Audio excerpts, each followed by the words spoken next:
Welcome back to Leverage Supply Chains, the show where operators and builders turn real data into real results on the factory floor and in the supplier network. I'm your host, Andrew Stroup. Here's a question I want every manufacturer listening to ask themselves. When was the last time you checked whether the promised dates in your ERP were actually real? Not what you entered during the last sales and operations planning cycle, but what your supplier actually committed to this week. Because if you're like most mid-market manufacturers, the answer is somewhere between I'm not sure, and we don't really track that. That's the gap we're going to break open today. The space between having a solid SIOP process, which, by the way, stands for Sales, Inventory, and Operations Planning, and what your suppliers are actually doing on the other end. Most companies run planning meetings with data that's already stale by the time the meeting starts. The acknowledgments are in someone's inbox. The lead times haven't been validated in months. And the promise dates, nobody's confident those are real. To help us dig into this, I'm joined by Lisa Anderson, president of LMA Consulting Group. Lisa has spent more than 30 years advising mid-market manufacturers and distributors on supply chain strategy and SIOP. She literally wrote the book on it, SIOP, Creating Predictable Revenue and EBITDA. She's been recognized by SAP as a supply chain thought leader. She's ranked in the top 20 on SAP's global supply chain expert list. And she sees inside more manufacturing operations in a month than most of us will in a career. So this conversation is practical and less so theoretical. We're going to cover where SIOP breaks down at the supplier line, what ERP can and can't do about it, where AI is actually making a difference in mid-market manufacturing versus where it's just noise, and what the best operators do differently. So let's dive in. Lisa, welcome to the show. You've been in this world a long time, consulting manufacturers, writing about SIOP, advising on everything from planning process to ERP strategy. For folks who know the books but maybe haven't worked with you directly, give us a quick version. What does your practice look like right now, and what kinds of problems are landing on your desk? Also, glad to be here. In essence, we work with manufacturers and distributors and help them improve their service to their customers, support sales growth, and improve their bottom line with programs, like you said, with SIOP and supply chain. Love that. Well, I mean, you've been advising manufacturers for 30 plus years, and you literally wrote the book on SIOP. Give us the quick version. What does your practice look like today, and who are you typically working with? Well, so I would say we're working with mid-market manufacturers and distributors, and we're working on, in essence, like you said, it's quite the challenge in supply chain. There's always something changing, something's not showing up on time. So it's how do you address these commonly held challenges, and how do you make sure you can grow to successfully, meet your financial objectives? Well, obviously that's a wide range, and there's a lot of different pieces that can come into play as you take on one consulting opportunity versus the other. I guess when a new client comes in and says we need to fix our supply chain, how often does the root cause trace back to planning versus execution versus the space in between? Would love to hear your thoughts on. Well, it's actually interesting. Many times they're calling us for planning because, the basis of SIOP is aligning, aligning the various aspects of your plan. With that said, though, most of the time, the issue is really that they don't have a plan that they can rely upon, and they're not able to execute to the plan. So it really is a combination of both. Their plan is suspect, and many times the execution is what fails. Totally. That in between is also very transition of practicality versus, what you might read in a book. In that do you find that SIOP is still the right framework for mid-market companies, in the $50 million to $300 million range? Or do you think it's gotten too enterprise heavy as of late? We see SIOP works across the board with small and medium-sized companies, as well as large companies. This SIOP aligns demand, supply, and financial objectives in one coordinated plan. So it really does not matter on the size. It's more about how you go about implementing SIOP and rolling it out. So it fits really nicely with a mid-market type company, because you need to have a plan, and then a plan that's executable. I mean, that, like we were talking about earlier, it's all about the execution, but you have to have something that you can actually execute against. Yeah, well, totally. And I would love to pull that thread a little bit. I mean, what do you typically find is the gap between, the statement of like, we do SIOP versus actually running a good SIOP process? Is there any typical observations you've seen around that delta between when you talk to customers or clients? Yeah, I mean, if folks they may be implementing a SIOP process, but they may most of the time that if they have a process in place already, what they're typically doing is looking at, what do I develop for my sales forecast? They're drowning in data many times, and they might be tracking all sorts of things. However, what's not true about it is it's not meaningful. They're not using it. It's not practical. So they're not, able to execute against it. So it's really like, are these plans you're developing? Well, I was going to use the word fluffy, but are they, just plans, theoretical, or is this based in reality? Totally. And I think that's a really good way to frame it of like, was this just a thought exercise of, the art of possible, or does it actually apply tactically to their business, specifically to the business? And I think that's even more so now with like thinking around how technology is changing, it'll be hyper specific. And so in that, for leaders who have heard PSYOP or SNOP thrown around, but never really built a real process. What does like PSYOP actually do when what does it look like when it works? What are like the moving pieces? Like how do you think about measurement of like, this is the right working mechanics of a good PSYOP? Well, I mean, since SIOP is, the goal is to balance demand with supply or sales with operations, if you will. What you really want to do is get a directionally correct forecast. You want to start with something that, what are you planning to sell? What are you going to be selling? You don't need to go into excruciating detail. We need to start with something that's directional. And then we look at, what does this mean in terms of capacity, like machines, equipment, materials, commodity, like potential supplier contracts. And also, what will this mean in terms of inventory levels and, service to customers? So in essence, it's demand. And then how do you best fulfill that demand is in essence what it's all about. Totally. Well, and then as we talk about that layer and the process and I guess the framework, how do you think about cadence for, that 100 to $200 million manufacturer? Like who's typically in the room? What data are they looking at? How often are they meeting? I'm sure that, the listeners would love like, okay, like I understand like now the framing of it, but like who do I should be pulling in the room? Right. Well, a SIOP process it has a weekly cadence and a monthly cadence, but overall the process occurs on a monthly basis and it's recurring because it's never static. You agree upon a plan going forward, typically for like a year on a monthly basis. So it changes. Who's in the room? It should be the key leaders within your organization. So you're going to have clearly you have to have demand and supply represented. So you're going to have and finance. So you have sales. It depends. Maybe customer service. You're going to have it depends on the company. Could be product related departments. And then on the supply side, you're going to have planning, which typically relates to manufacturing planning. And maybe distribution planning, and then you also have purchasing, of course, and it depends. Again, if you have somebody in charge of inventory, it's going to be the key leaders within your organization that you want there, and you want finance represented because it's going to end up in giving you a margins, cash flow, and it's going to be your revenue plan, really. So in essence, those are the key leaders within your organization is who you want to be in the room. And they have a weekly cycle. So you look at demand, supply, and then how do you align the two together into a executable plan? Super interesting because like, from that structure, and obviously a lot of stakeholders involved and those pieces of the puzzle to produce the, I guess, meaningful output. From what you've seen, like where do the companies typically stall out then? Like, is this like a cross-functional alignment issue? Is it like a data issue? Is it like a discipline? Curious if there's like any design patterns around them. Well, they do get hung up on the data, to your point. A lot of times, well, I've seen both happen, and that is that they're either waiting for perfection, which is never going to come.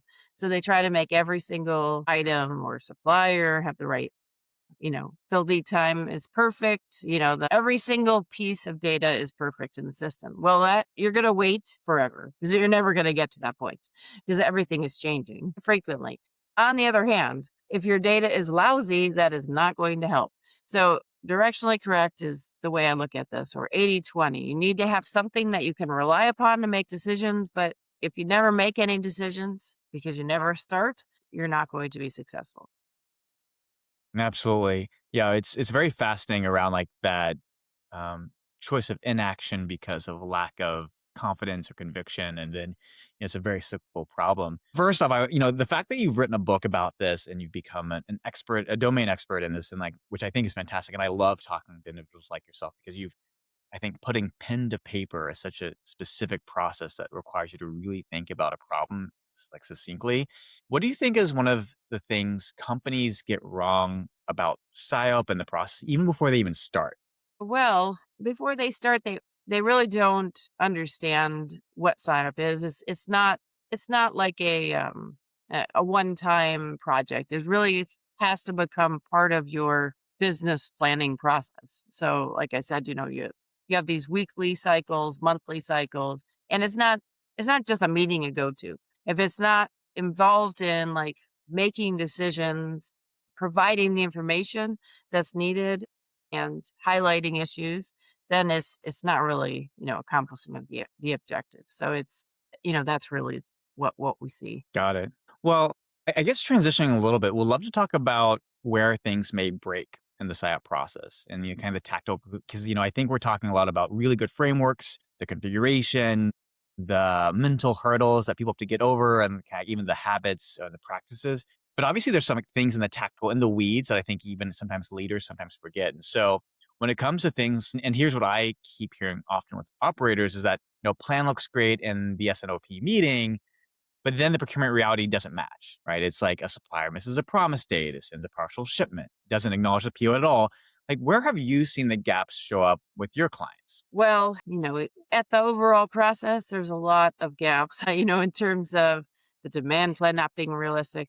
But when it comes to suppliers and materials, in essence, the issue is many times, that the supplier put together a plan, but the supplier doesn't execute against the plan, and they may not even have advance notice in the plan. The company is out there planning, but not involving their suppliers in this planning process. So it sounds like a relatively simple thing to solve, but it's often overlooked. It's super interesting because, what I'm hearing in that process is that both having a process of expectations and deliverables is very impactful because I think it sounds like it helps with stopping the variations there, but even almost like sharing the strategic plan with the suppliers and collaboration up front. Curious, like we've seen there, what has worked and kind of how you keep that on rails. I think it's a very interesting thing that I think, obviously sometimes feels like a luxury, but as you know, like if you do the homework up front, there's dividends downstream, right? Yes, for sure. You really, what we see is that folks that are most successful share supplier, like forecast with their suppliers. So what are they expecting the demand plan translates into supply plans. So one of the supply plans is what do you need from your top suppliers? I mean, I wouldn't worry about all of them because that's just too much detail. And again, you can go to so, like, who are your top suppliers? Who are the suppliers that are most critical where if you run out, you're gonna have, issues throughout your supply chain.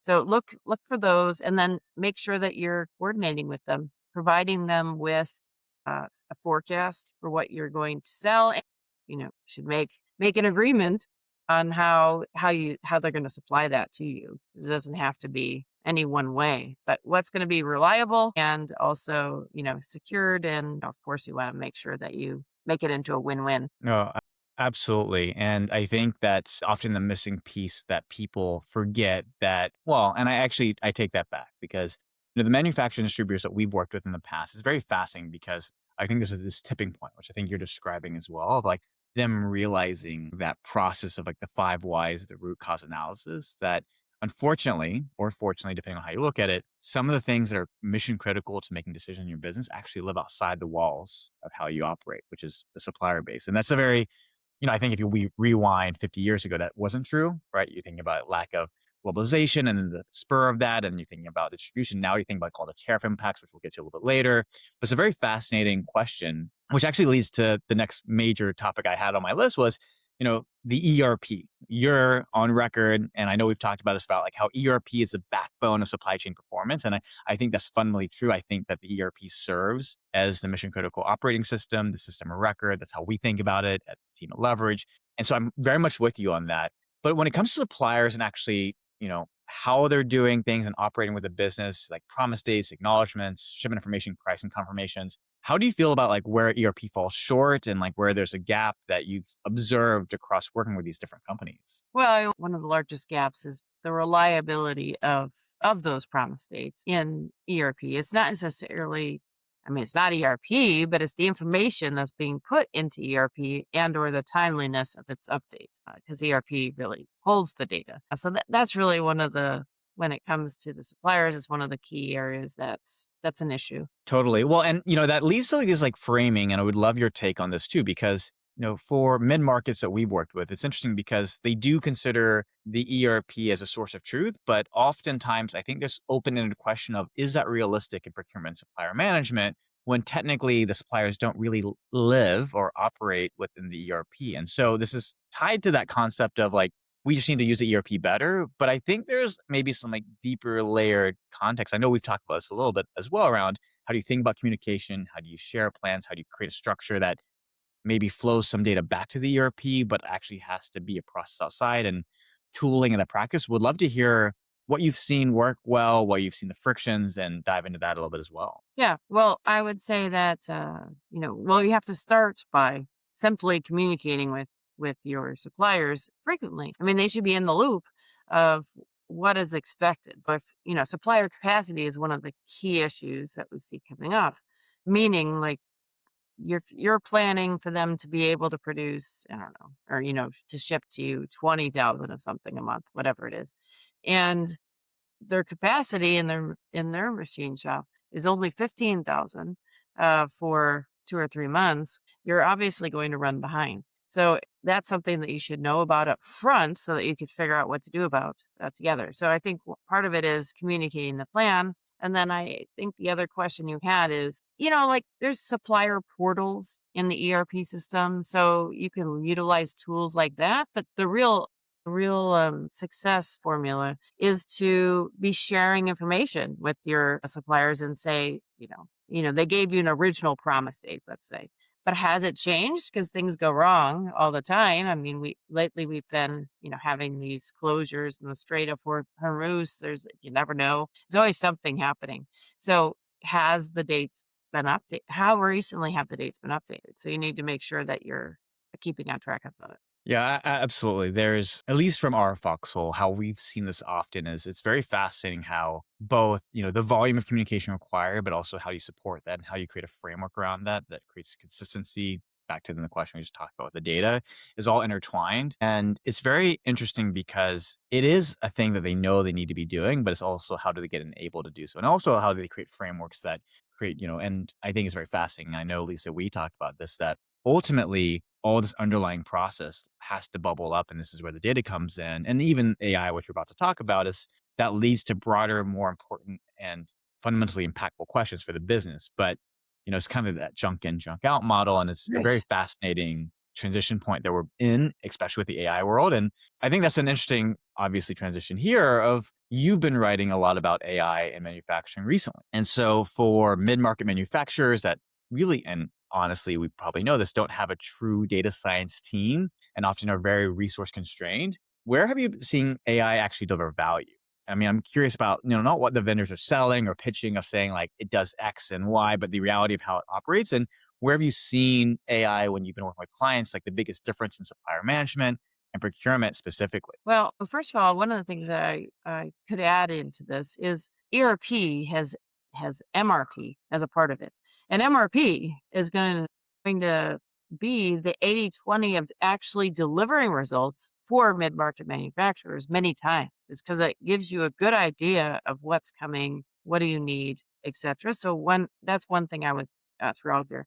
And really, from that point of view, AI can be incorporated in systems like MRP in many of the modern ERP systems today. You may not even realize it, but they incorporate AI features so that it can do a better job of looking at what is the changes in demand, what are changes going on at the supplier side of things. So it's looking for these types of trends. So AI is incorporated in several modern ERP systems. So from that point of view, I would say anyone can utilize those types of features.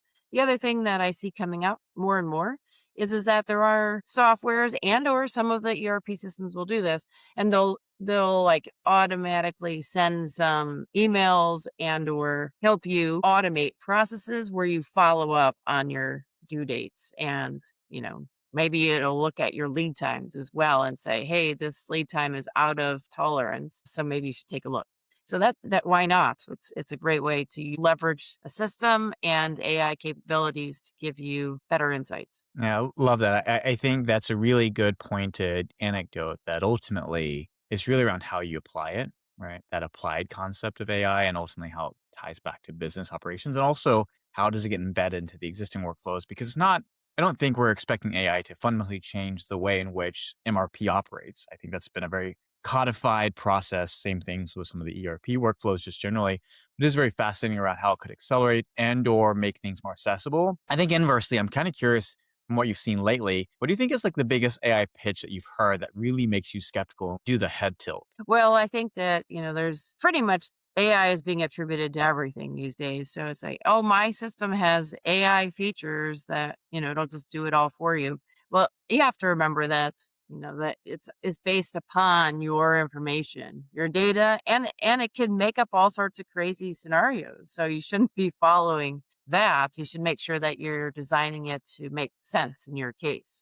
For example, that 20,000 a month example, if AI is telling you like, well, 40,000 is what's needed, you should be suspicious. May not be the AI that's, AI is giving you this answer based upon whatever it's fed in. Totally. Well, and I think that's a good anecdote too. Is that, there's still, I think we are in the transition of like trust but verify. And honestly, I think that's ultimately how humans have always operated is that the human in the loop is a very impactful, especially when it comes to supply chain, especially when it comes to physical movement of goods and how do you build the trust, obviously, with your partners and your customers. And so I think that's the thing that often is overlooked. And we're starting to see kind of a step back of what does that mean and how does it get applied to the frameworks that we know how works best for years, decades, centuries. Transitioning more, I think, also to that point around design patterns and good practices of what you've seen. You've been operating with, hundreds of engagements over 30 plus years. What separates the manufacturers who actually get supply chain right from the ones who kind of stay stuck? There's this framework of like, do you think it's a people thing? Is it a process, a technology, something else? Curious, as you've reflected on those things and continue to iterate on your practice, any insights into this specific topic? Well, I do definitely think that, you have to have, it's more important to have the right people and to provide the right skills, and provide education and training. That's the most important thing. However, what I really see is the most often what's needed is not the people, it's not the process, and it's not the system.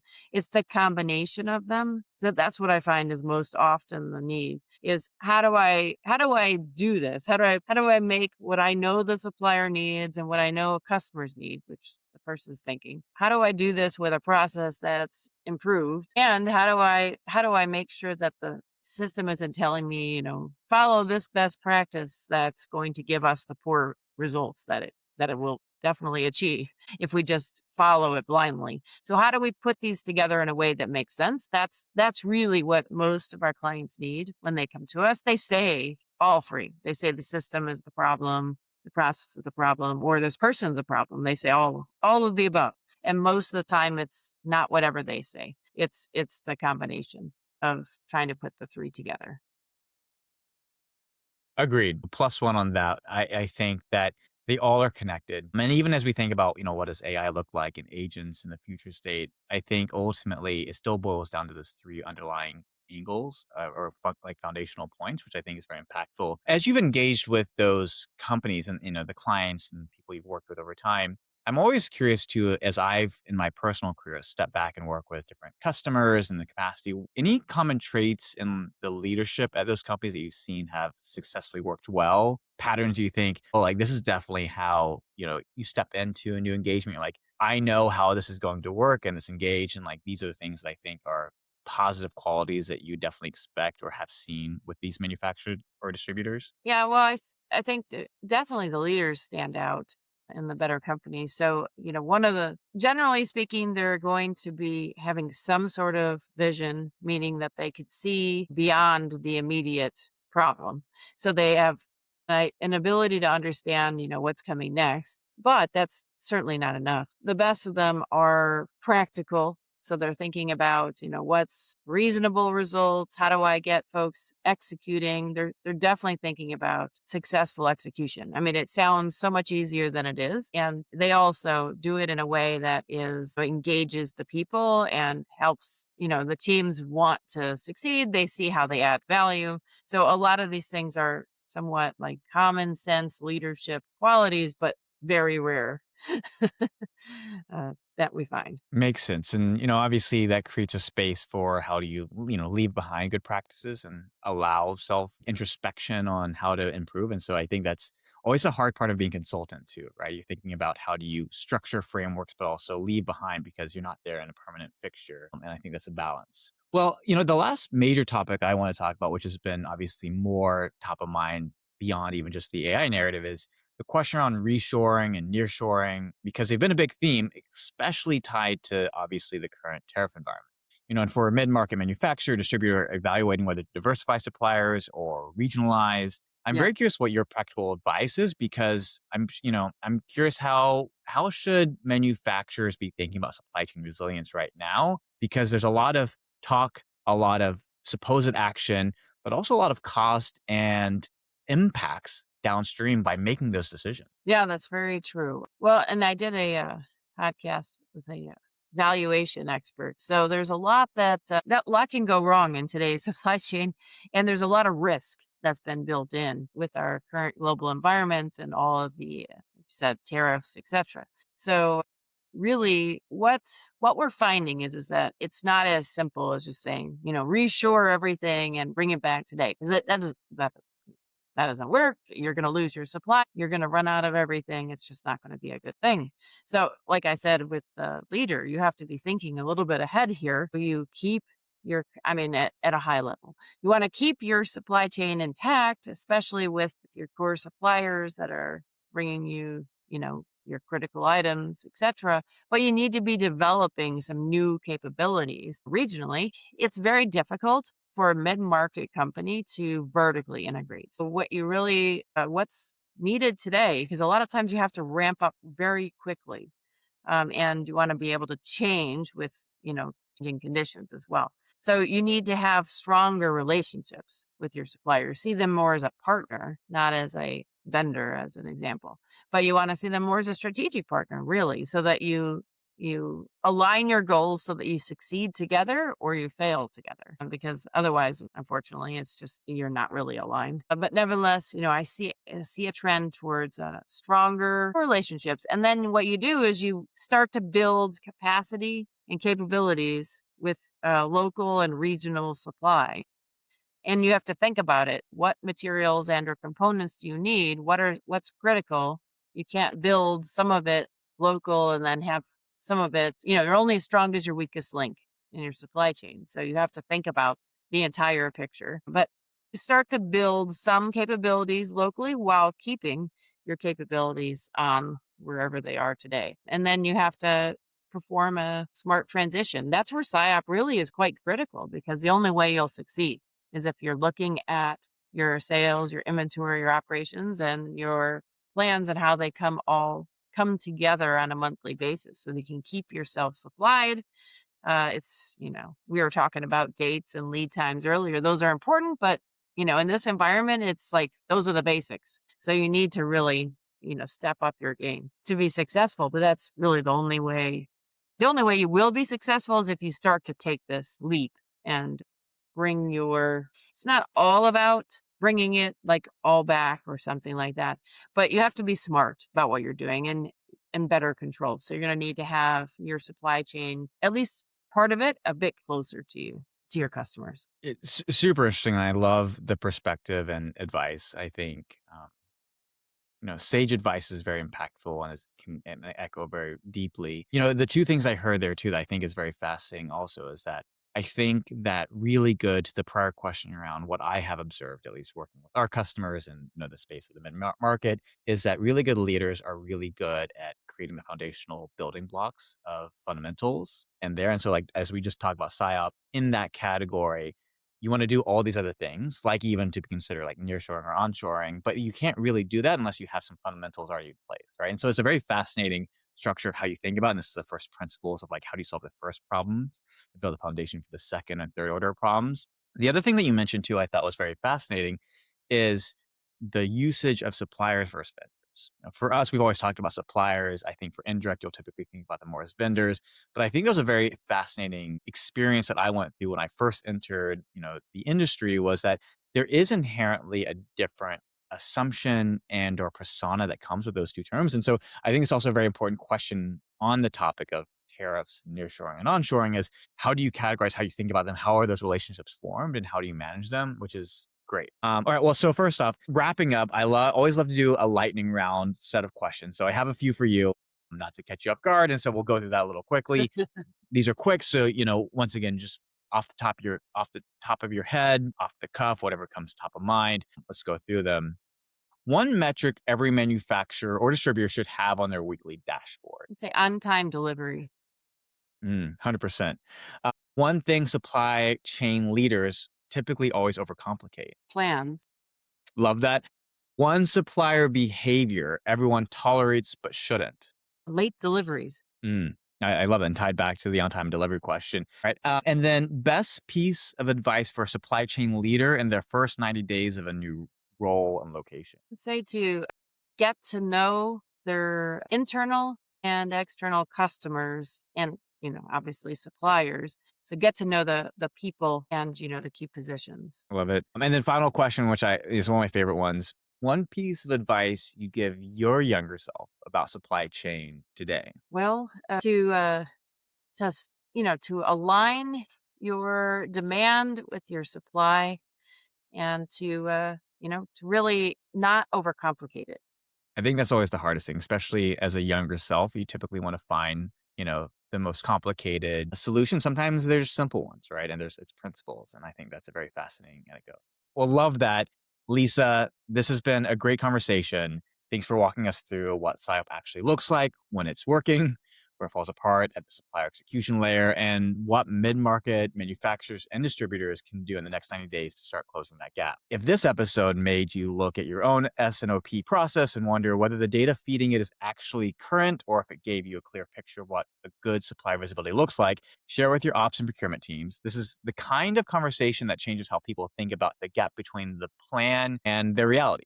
You can find Lisa at LMA-consultinggroup.com. Check out her books, including SIOP, Creating Predictable Revenue, and EBITDA, and follow her on LinkedIn, where she's consistently publishing sharp takes on manufacturing, supply chain, and what's actually working in the field. And obviously, follow Leverage Supply Chains wherever you listen and leave a quick rating or review. It helps other operators and builders find the show. I'm Andrew Stroup. I'm your host. Thank you very much for joining, and I'll see you next time.